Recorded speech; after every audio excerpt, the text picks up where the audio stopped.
We're live from New Delhi, watching India Live, India's voice to the world. I'm Lipakshi Khurana, coming up in the next 30 minutes. US President Joe Biden makes an address from the White House Oval Office, asks Americans to lower the political temperature, says the incident calls to take a step back. Shooting incidents upends the campaign course for the Democrats. Biden's re-election campaign calls out verbal attacks on Trump, pulls down television ads and suspends other political communications. Donald Trump attends Republican convention after assassination attempt, will be formally nominated at the convention, also to name his vice presidential running mate.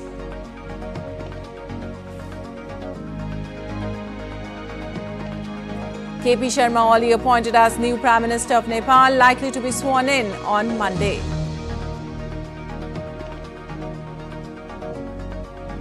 And in sports, Super Sunday for Spain as men's soccer team lifts record fourth European Championship title, beating England in final. Carlos Alcaraz wins second consecutive Wimbledon crown.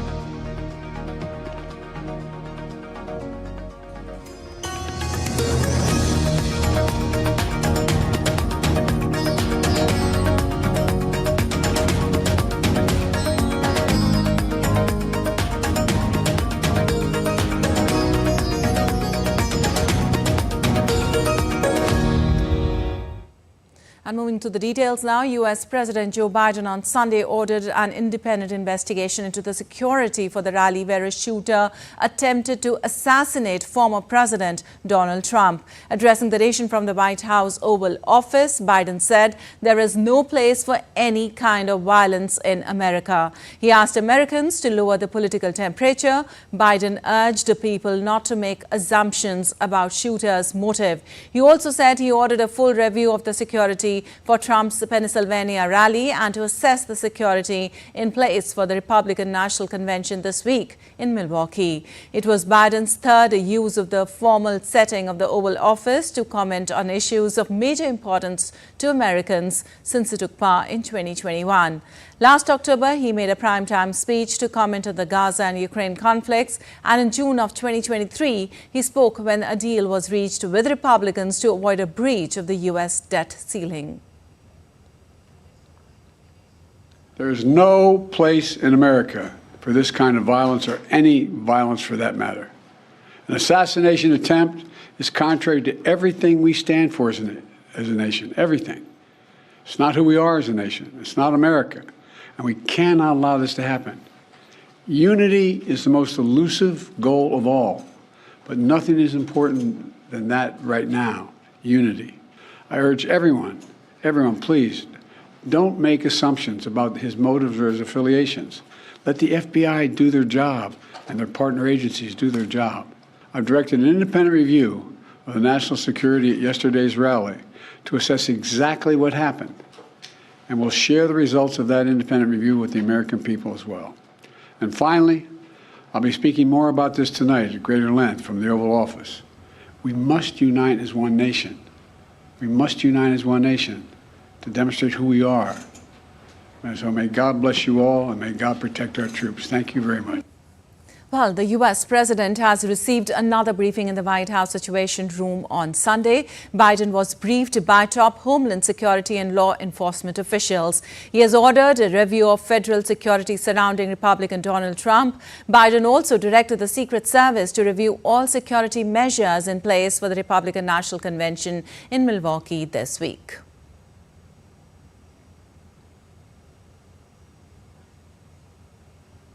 And U.S. President Joe Biden's re-election campaign quickly upended its strategy after Saturday's assassination attempt on Republican rival Donald Trump.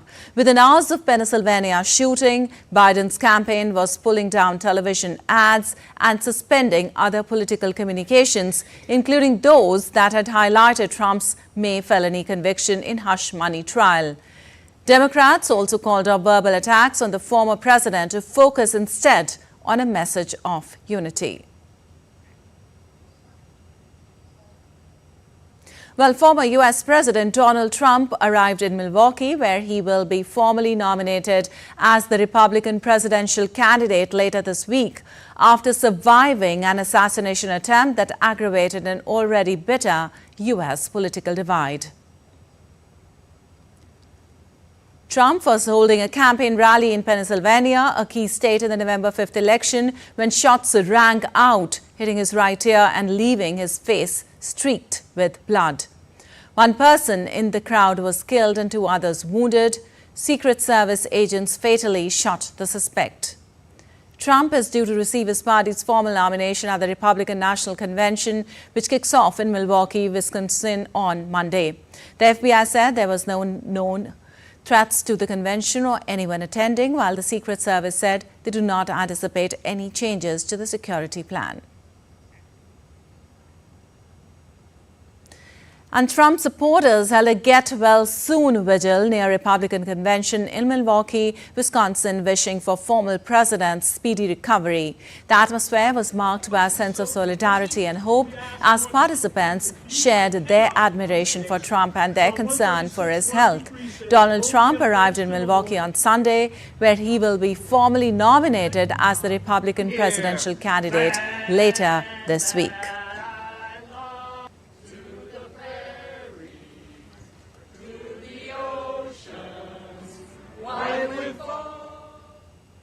Well, moving on, Russia has claimed more gains in Ukraine, taking Urizyano in Donetsk region. Ukraine has said the Russian forces launched a double-tap missile attack on a small town near Kharkiv on Saturday. In the meantime, the Kremlin has said that prospects for peace are unrealistic at the moment. Dasha Chernyshova reports for more from Moscow.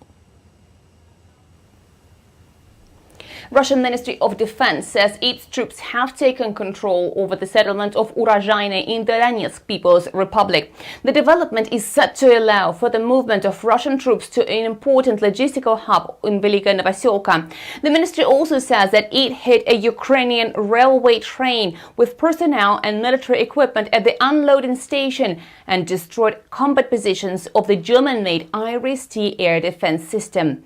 In the meantime, Moscow says there are no grounds for Ukraine peace talks, with NATO declaring Kyiv's quote, irreversible path to the alliance.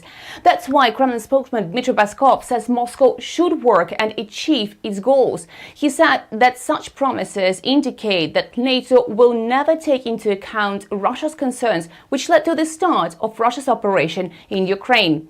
Speaking about US-Russian relations, Peskov said they are in deep confrontation and that the two capitals find common ground only at the level of military and military diplomats. He added, though, that the time will come when the art of diplomacy will be needed to resolve all the issues that have been piling up between Moscow and Washington. Dasha Chernyshova in Moscow, reporting for DD India. Well, hostage and ceasefire talks are once again hanging in the balance in the wake of Israel's attempted assassination of a senior Hamas official. A senior Hamas official said that they have not withdrawn from ceasefire talks with Israel after the attacks in Gaza that targeted the group's military leader, Mohammed Deif.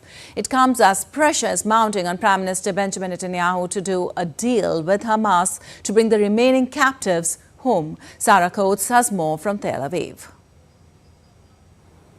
Now, with fighting continuing right across the Strip, these very delicate, very fragile hostage and ceasefire talks once again hang in the balance amid conflicting reports from Hamas officials on whether the group will move forward on these talks or whether it will pull out. Now, we have heard from the Israeli Prime Minister Benjamin Netanyahu in the wake of this assassination attempt on one senior Hamas commander, leader Mohammed Deif. On Saturday, he came out to say that he's not absolutely certain that Deif was killed in Saturday's strike, adding that it's generated pressure on Hamas to soften its stance when it comes to negotiations. But certainly the loved ones, the family members of these people still being held in Gaza are extremely concerned. There have been demonstrations over the last few days right across Israel as people demand Benjamin Netanyahu come to the table and do a deal with Hamas now. And we do have a statement from the Hostage and Missing Families Forum. It came out to say that by the time everyone comes to their senses, and works together, there may be no one to bring back. Now, as domestic pressure continues to build on Benjamin Netanyahu to do a deal with Hamas, also international pressure is mounting. He is set to meet with US President Joe Biden at the White House on the 22nd of July. That is just 2 days ahead of his congressional address. Reporting from Tel Aviv, I'm Sarah Coates for DD India. Well, Rwandans are heading to the polls today for a presidential election, and while official results are not expected until next Saturday, President Paul Kagame looks set to secure a fourth term against two opposition candidates who were cleared to run against him but have only modest expectations. Kagame first came to power in 1994 and won praise during his tenure for rebuilding the country of 14 million after a genocide in which more than 1 million people were killed. He's been in power for over 3 decades and oversaw the removal of term limits via referendum in 2015.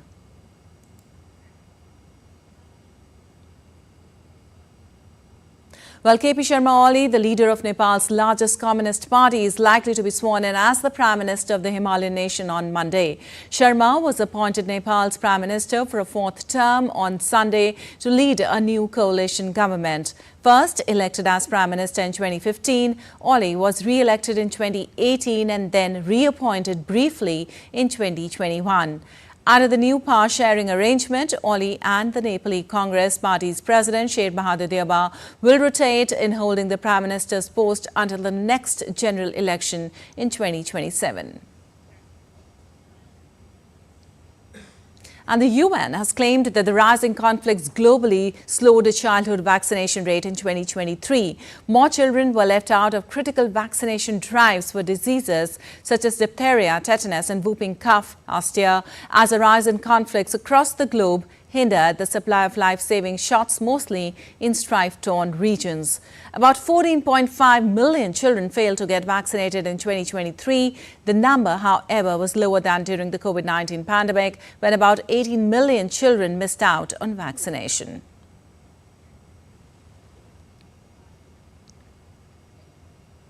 And still to come in this edition of DD India Live. India and Maldives to work together towards the common goals of maintaining peace and stability in the Indian Ocean. The doors to the revered treasure trove of Jagannath Temple in the holy town of Puri opens.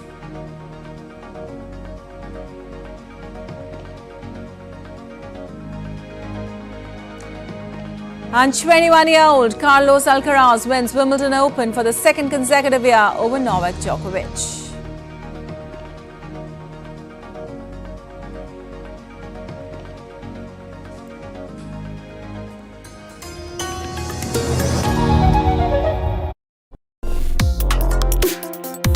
Complex issues, hidden agendas, twists and turns, strategic games. We think all dots are linked, we just need to connect them. Join me every week as I connect the dots to unravel hidden designs in statecraft, mysteries and decode issues that matter to you. Watch Connecting the Dots with me at these times on DD India.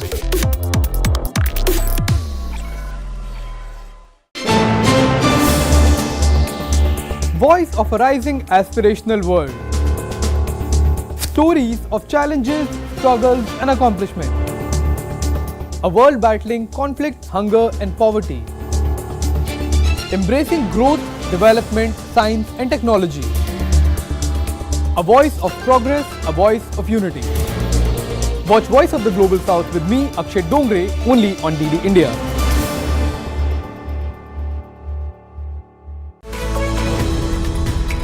We just don't bring you the news as it unfolds, we get to the heart of the matter. We don't just present facts, we demystify complex social, political and economic events. We break stories that shape the world's present and future, because you deserve the truth. I am Tanvi Taneja from New Delhi. I'm Ollie Barrett from London. I'm Nick Harper from Washington, D.C.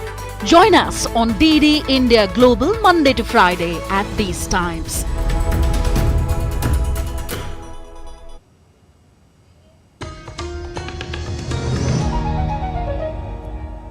Welcome back. You're watching DD India Live. I'm Lipakshi Quran, and moving on to accelerate the developmental plan of the country, Maldives President Mohammad Muizi met High Commissioner of India to the Republic of Maldives Ambassador Munu Mahavar.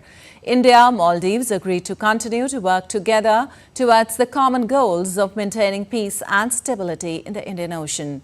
President Muizi emphasized India's instrumental role in the development and progress of the Maldives and thanked the Indian government for remaining a consistent ally and among the first to aid the island nation in any critical situation. Also, Indian Prime Minister Narendra Modi has become the most followed global leader on the social media platform X with over 100 million followers. Taking to X, PM Modi wrote, 100 million on X. Happy to be on this vibrant medium and cherish the discussion, debate, insights, people's blessings, constructive criticism and more. This milestone places Prime Minister Modi far ahead of other world leaders, including the US President Joe Biden with 38.1 million followers, Dubai ruler Sheikh Mohammed with 11.2 million followers, and Pope Francis with 18.5 million followers. When compared with the social media followers of various Indian political leaders, PM Modi stands out significantly. Leader of the opposition Rahul Gandhi has 26.4 million followers, while Delhi Chief Minister Arvind Kejriwal has 27.5 million followers. And all the doors of the Ratna Bhandar, the treasure trove of the Jagannath temple in the holy town of Puri in the eastern Indian state of Odisha were opened. The entire proceedings of the opening of the Ratna Bhandar are being video recorded. The next report by DD India correspondent Shubhendu Ghosh gives us the latest from Puri. In a historic development in the eastern Indian state of Odisha, the doors of Puri Jagannath Temple's Ratna Bhandar, or the treasure vaults, were opened on Sunday after more than 4 decades. As per the standard operating procedure, after opening the doors, the process started for taking custody of ornaments and valuables stacked in both the bhandars section-wise to pre-allocated rooms inside the Garbha Griha or Sanctum Sanctorum. The team entering the temple includes members from Reserve Bank of India and the Archaeological Survey of India as well. We found there are a number of maybe 5 almiras are there and 2 sinduks are there. We have decided we'll be sitting maybe after 5-6 days, we'll be sitting again to reschedule to find another suitable date to get inside the Bhitar Bhandar and to take stock of the Bhitar Bhandar ornaments. We are interested in the security and to first verify whether everything is okay as per at least the inventory of 1978, and to make a detailed digitized specification in all details so that this recording will be complete and authentic. Devotees expressed joy to learn about opening of the Ratna Bhandar. We are all excited to know what are the things inside the treasure, how it is getting counted. Even we can know how the gold is present inside the Jagannath, and we can see, and we are lucky to blissful to see what is inside. Jagannath Temple in Puri is not just a spiritual center for the devotees, but also one of the richest temples in India. All traditions and rituals were followed while opening the Ratna Bhandar. The plan is to make a detailed inventory of the precious contents. Rarest of the rare gems, jewels and ornaments are said to be part of the Jagannath Temple Ratna Bhandar. Given that the treasure has accumulated over several centuries, it will take many weeks to complete the inventory. At the end, there would be a digital inventory of the Lord's treasure. With camera person Senthil Kumar, Shubhendu Ghosh in Puri for DD India. Well, the 13th edition of the Joint Military Exercises Maitri 2024 between the Indian Army and the Royal Thailand Army has concluded in Thailand. Exercise Maitri 2024 reaffirms the commitment of both nations to collaborate closely in defense and security matters, further strengthening the bilateral ties that exist between India and Thailand. The joint training activities during Maitri 2024 encompassed a wide range of tactical activities, including weapon training, day and night firing, rappelling, jungle survival techniques, navigation training, communication exercises, combat first aid, and casualty evacuation drills, among others. And the India Meteorological Department issued alerts for widespread heavy rainfall across southern and central India in the coming days. An orange alert has also been issued for Mumbai, as some areas may face heavy to very heavy rainfall, and a red alert for 4 districts of Maharashtra also issued. The IMD further stated that the monsoon is set to remain active over Peninsula and adjoining central India over the next 4 to 5 days, raising concerns about potential flooding and waterlogging in affected regions. And US bond futures slipped and the dollar firmed on Monday as investors wagered the attack on US presidential candidate Donald Trump made his victory more likely, while injecting a whole new level of political uncertainty into the markets. A holiday in Japan made for thin trading conditions, and the early action was confined to a modest rise in the dollar, while Treasury futures slipped. Proposals to levy tariffs on imports would push prices higher while eating into consumer spending power. Meanwhile, restrictions on migration could tighten the labor market and put upward pressure on wages. The dollar edged up 0.3% on the Japanese yen to 158.15, but remained well short of its recent 161.96 stop following a bout of suspected intervention.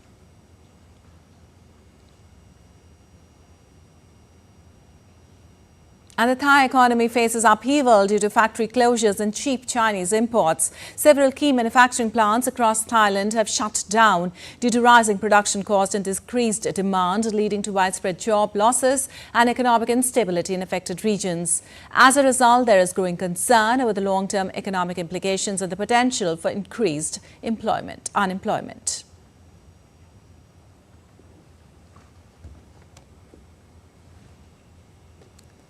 And one of the world football's biggest tournaments has come to a close in an electrifying grand finale in Berlin. Spain defeating England 2-1 to win the 2024 European Championship, the Spanish raising the silverware to cheers and applause from fans at Berlin Olympiad Stadium. DD India correspondent Trent Murray was there and filed this update. Take a look.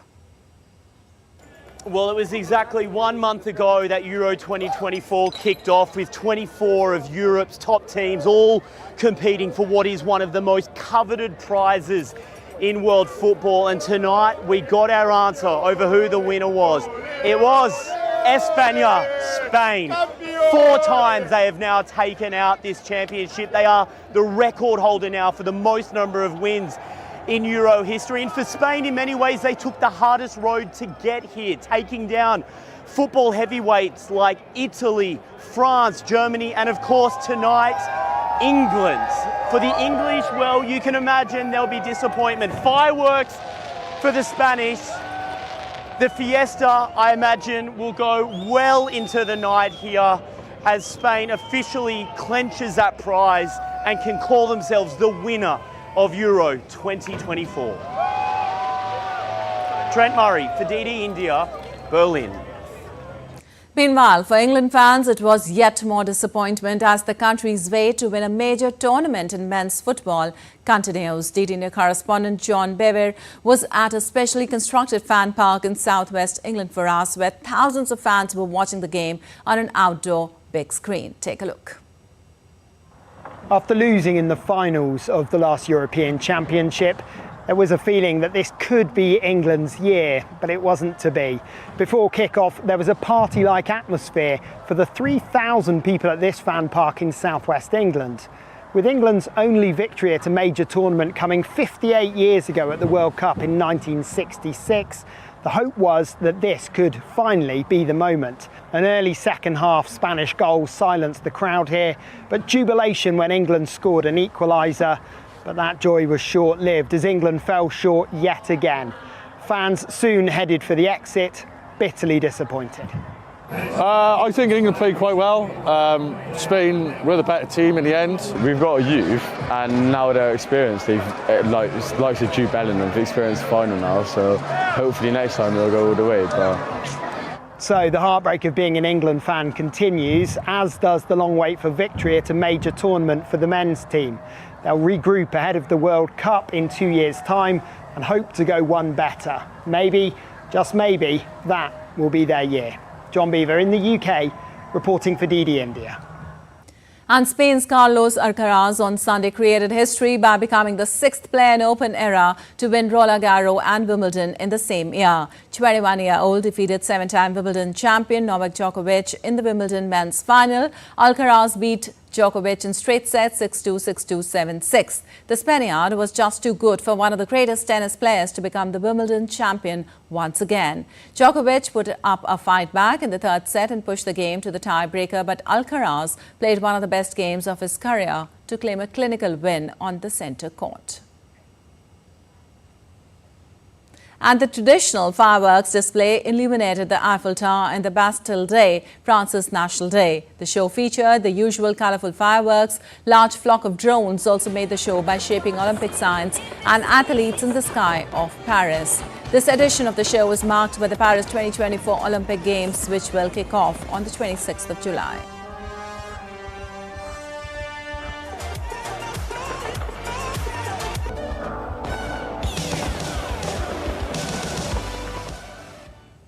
All right, that's all for this edition of DD India Live. But let us know your thoughts on the news of the day. For those on the go, you can get all the latest news and updates from India and across the world on the DD India mobile app.